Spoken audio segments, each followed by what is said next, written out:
இவன்தான் ஸ்பார்க்கி. பார்ப்பதற்கு மிகவும் அழகான குட்டி டிராகன். ஸ்பார்க்கிக்கு பூக்கள் என்றால் கொள்ளை பிரியம். ஆனால் ஒரு சின்ன பிரச்சனை. பூக்களை முகர்ந்தாலே அவனுக்கு தும்மல் வந்துவிடும்.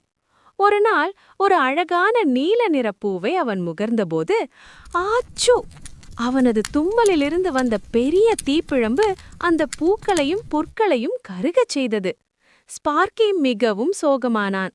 தன் தும்மலால் யாருக்கும் பயனில்லையே என்று வருந்தினான். அப்போது அங்கு வந்த டின் என்ற ஆந்தை ஒரு யோசனை சொன்னது. ஸ்பார்க்கி, உன் நெருப்பால் பூக்கள் கருகுகின்றனவென்றால் அந்த நெருப்பையே பூக்களை வளர்க்கவும் பயன்படுத்தலாமே என்றது. ஸ்பார்க்கிக்கு முதலில் புரியவில்லை, ஆனால் முயற்சி செய்ய நினைத்தான். அவன் ஒரு பெரிய வாளி தண்ணீரை எடுத்தான். இம்முறை தீயை வேகமாக வெளியேற்றாமல் மென்மையாக ஊதினான். அந்த நெருப்பு தண்ணீரை இதமான நீராவியாக மாற்றியது.